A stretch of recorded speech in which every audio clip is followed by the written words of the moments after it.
जय हिंद दोस्तों, वंदे मातरम।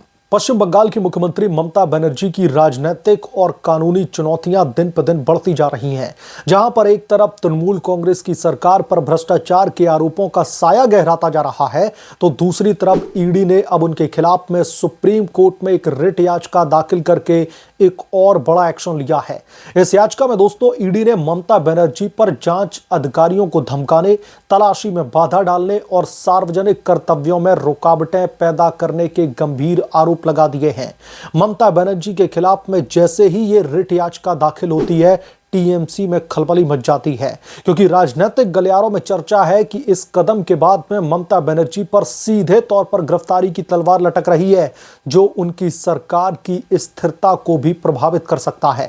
दोस्तों, ये पूरा मामला 2742 करोड़ रुपए के कथित कोयला घोटाले से जुड़ा है, जिसमें इन्फोर्समेंट डायरेक्टोरेट लंबे समय से जांच कर रही है। 8 जनवरी को कोलकाता में ईडी की टीम ने आरोपी प्रतीक जैन के आवास पर छापेमारी की। ईडी का दावा है कि इस दौरान उनके अधिकारियों को न केवल रोका गया बल्कि धमकाया भी गया।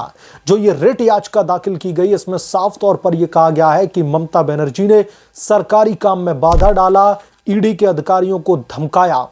इतना ही नहीं, याचिका में यह भी कहा गया कि मुख्यमंत्री ममता बनर्जी खुद तकरीबन 100 से अधिक पुलिसकर्मियों के साथ में आरोपी के आवास में दाखिल हुई थी और ईडी के द्वारा जब्त किए गए महत्वपूर्ण सबूतों जैसे कि लैपटॉप, मोबाइल फोन और दस्तावेजों को जबरन एक ट्रक में भर करके वहां से लेकर के गई।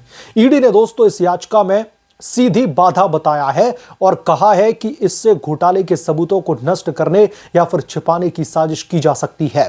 ममता बनर्जी की अब मुश्किलें चौतरफा बढ़ती चली जा रही है। ममता बनर्जी को ईडी ने चौतरफा घेर लिया है। सुप्रीम कोर्ट में एक के बाद एक ऐसी याचिकाएं दाखिल की जा रही हैं और इस रिट याचिका ने तो मानो खलबली मचा दी। ईडी के 3 अधिकारियों ने याचिका दाखिल की है जो उस दिन छापेमारी में शामिल थे। उन्होंने सुप्रीम कोर्ट से मांग की है कि इस मामले में केंद्रीय जांच ब्यूरो यानी कि सीबीआई के द्वारा एफआईआर दर्ज करवाई जाए और ममता बनर्जी, पश्चिम बंगाल के डीजीपी राजीव कुमार तथा कोलकाता पुलिस कमिश्नर मनोज वर्मा के खिलाफ में जांच शुरू की जाए। दोस्तों, ईडी का कहना है कि राज्य पुलिस और मुख्यमंत्री की मिली भगत से जांच को प्रभावित करने की एक नापाक कोशिश की गई, जो लोकतंत्र और कानून व्यवस्था के लिए एक बहुत बड़ा खतरा है। ममता बनर्जी, जो तृणमूल कांग्रेस की सुप्रीमो हैं, लंबे समय से केंद्र सरकार और जांच एजेंसियों के निशाने पर रही हैं। साल 2011 में पश्चिम बंगाल की सत्ता संभालने के बाद से उनकी सरकार पर कई घोटालों के गंभीर आरोप लगे हैं, जिनमें रोज वैली चिट फंड घोटाला, शारदा घोटाला और अब कोयला घोटाला शामिल है। दोस्तों, विपक्षी दल खास तौर पर पश्चिम बंगाल में भारतीय जनता पार्टी ममता बनर्जी को भ्रष्टाचार की रानी कह करके घेरते रहे हैं और ममता बनर्जी के भ्रष्टाचारों के जो किस्से हैं वो दरअसल किसी से छिपे नहीं हैं। पश्चिम बंगाल में आप देख लीजिए, आपकी उंगलियां खत्म हो जाएंगी लेकिन भ्रष्टाचार खत्म नहीं होगा और सब में टीएमसी की एक बहुत बड़ी भूमिका। जांच एजेंसियों की सक्रियता से उनकी छवि को नुकसान पहुंचा है। इस बार का विवाद और भी इसलिए गंभीर है क्योंकि इसमें मुख्यमंत्री की सीधे भूमिका का आरोप है। ईडी ने जांच में यह भी जिक्र किया है कि टीएमसी समर्थकों ने हाईकोर्ट की सुनवाई से पहले व्हाट्सएप ग्रुप्स के जरिए सुनियोजित तरीके से हंगामा किया था। इसका मकसद अदालत की कार्रवाई को बाधित करना और न्यायिक प्रक्रिया को प्रभावित करना था। दोस्तों, आपको पता होगा कि कोलकाता हाईकोर्ट में इस पूरे मामले की पहले ईडी ने याचिका दाखिल की थी, उस पर सुनवाई होनी थी। तो ईडी ने साफ साफ ये कहा गया कि व्हाट्सएप ग्रुप्स में तमाम इंफॉर्मेशन को सर्कुलेट करके कोर्ट की कार्रवाई में इन्होंने बाधा डाली। ऐसे में सुप्रीम कोर्ट का फैसला ममता बनर्जी के लिए राजनीतिक भविष्य को तय कर सकता है। ईडी की दोस्तों इस याचिका ने पश्चिम बंगाल की राजनीति में हलचल मचा दी है। अगर सुप्रीम कोर्ट ईडी की मांग को मान लेता है तो सीबीआई जांच शुरू करेगी इसमें, जो ममता बनर्जी के लिए एक बहुत बड़ा झटका होगा। कानूनी विशेषज्ञों का मानना है कि जांच में बाधा डालने के आरोप बेहद ही गंभीर हैं और इससे गिरफ्तारी की संभावना भी बढ़ सकती है।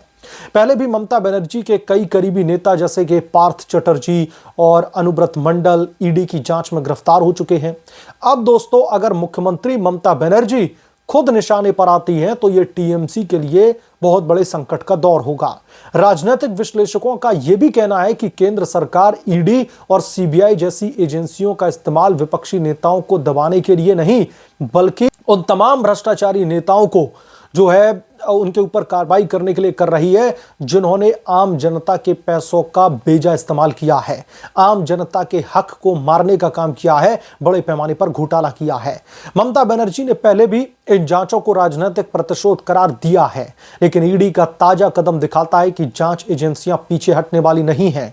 पश्चिम बंगाल में विपक्षी दल इस मुद्दे को भुनाने की कोशिश कर रहे हैं, जबकि टीएमसी ने ईडी की याचिका को बेबुनियाद करार दे दिया है। इस घटना ने पश्चिम बंगाल की कानून व्यवस्था पर भी सवाल खड़े कर दिए हैं। दोस्तों, ईडी का आरोप है कि राज्य की पुलिस, उन्होंने केंद्र की जांच एजेंसी का बिल्कुल भी सहयोग नहीं किया, बल्कि उल्टा उनकी जांच में बाधा डालने का काम किया मुख्यमंत्री ममता बनर्जी के इशारे पर। डीजीपी राजीव कुमार और पुलिस कमिश्नर मनोज मिश्रा पर लगे आरोपों से पुलिस विभाग की निष्पक्षता पर अब बहस छिड़ गई है। क्या राज्य सरकार जांच एजेंसियों को रोकने के लिए पुलिस का दुरुपयोग कर रही है? यह सवाल दोस्तों अब सुप्रीम कोर्ट के सामने है। ईडी ने याचिका में अपनी में यह भी कहा है कि अधिकारियों को अपने संवैधानिक कर्तव्यों का पालन करने से रोका गया, जो सीधे तौर पर संघीय ढांचे के लिए चुनौती है। केंद्र और राज्य के बीच में बढ़ते टकराव में दोस्तों ये नया अध्याय जोड़ा जा सकता है। सुप्रीम कोर्ट में इस याचिका पर सुनवाई जल्दी हो सकती है और अगर ईडी की मांग को स्वीकार कर लिया जाता है तो सेंट्रल ब्यूरो ऑफ इन्वेस्टिगेशन यानी कि सीबीआई का इसमें इन्वॉल्वमेंट होगा और ममता बनर्जी के खिलाफ में समन भी जारी किया जाएगा। और इतना ही नहीं, ममता दीदी के ऊपर गिरफ्तारी की तलवार भी लटक रही है, जिसकी वजह से टीएमसी में अंदरूनी कलह भी बढ़ सकती है। ममता बनर्जी की ओर से अभी कोई आधिकारिक बयान नहीं आया इस पर, लेकिन पार्टी के जो तमाम नेता हैं उनका यह मानना है कि वेंडेटा पॉलिटिक्स की जा रही है, उनके खिलाफ में जबरदस्ती जो है ये इन्वेस्टिगेटिव एजेंसीज को लगाया जा रहा है और यहां की जनता इस राजनीतिक साजिश का मुंहतोड़ जवाब देगी।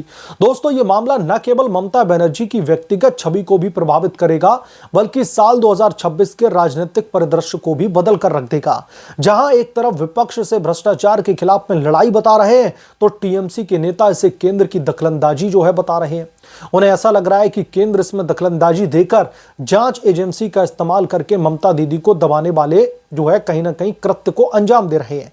लेकिन दोस्तों, यहां पर समझने वाली बात यह है कि इन्फोर्समेंट डायरेक्टोरेट की तरफ से जो आज ममता बनर्जी के खिलाफ में बड़ा एक्शन लिया गया, जो रिट याचिका दाखिल की गई है, जिसमें सीधे सीधे ममता के खिलाफ में यह आरोप लगाए गए हैं कि ममता बनर्जी ने दल बल के साथ में ईडी के काम में बाधा डाली, सबूतों को वो लेकर के वहां से भागी और सरकारी कर्मचारी जो ईडी के हैं उनको डराने धमकाने का काम किया और इसीलिए वहां के डीजीपी और पुलिस कमिश्नर के खिलाफ भी इस याचिका में नाम डाला गया है। तो अब ममता बनर्जी और उनके नेता अगर ये कह रहे हैं कि ये वेंडेटा पॉलिटिक्स है, तो यहां पर दोस्तों समझने वाली बात यह है कि जब ममता बनर्जी प्रतीक जैन के यहां पर गई थी, या फिर ममता बनर्जी जब आईपैक के दफ्तर में जाती हैं और वहां पर दाखिल होकर के फाइलों का बंडल लेकर के बाहर आती हैं और उनको अपनी गाड़ियों में भर लेती हैं और चली जाती हैं वहां से, ये सब कुछ ऑन रिकॉर्ड है।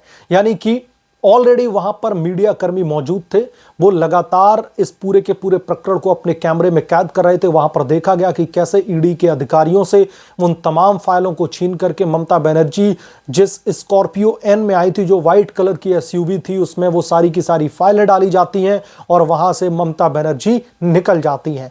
तो ये वेंडेटा पॉलिटिक्स कैसे है? ईडी की रिट याचिका वेंडेटा पॉलिटिक्स का हिस्सा कैसे हो सकती है? ईडी ने अपनी याचिका में वही सारी बातें मेंशन करी हैं जो ऑलरेडी ऑन रिकॉर्ड हैं, जो कैमरे में सब कुछ कैद हुआ है कि ममता बनर्जी कैसे आती हैं अपने दल बल के साथ में और उन तमाम सबूतों को अपने साथ में लेकर के वहां से रफू चक्कर हो जाती हैं। तो ये वेंडेटा पॉलिटिक्स कहां रही ममता दीदी? ये तो तमाम सबूतों के आधार पर, जो भी जमीनी हकीकत है उसके आधार पर याचिका के बाद में अब एक रिट याचिका दाखिल की गई है, जिसमें ममता के खिलाफ में सख्त से सख्त कार्रवाई करने की मांग की गई है। और इसीलिए मैंने कहा कि अब ममता बनर्जी के ऊपर गिरफ्तारी की भी तलवार लटक रही है। बहरहाल, आप क्या सोचते हैं इसके बारे में? आपकी क्या राय है? हमें कमेंट करके जरूर बताएं। जल्द मिलूंगा किसी दूसरे बड़े अपडेट के साथ में, तब तक के लिए धन्यवाद। अगर आप लोग चैनल पर नए हैं तो प्लीज चैनल को सब्सक्राइब करें, साइड बने बेल आइकन को जरूर प्रेस करें, ताकि जब भी मैं कोई बड़ी खबर लेकर आऊं तो इसकी जानकारी सबसे पहले आपको मिले।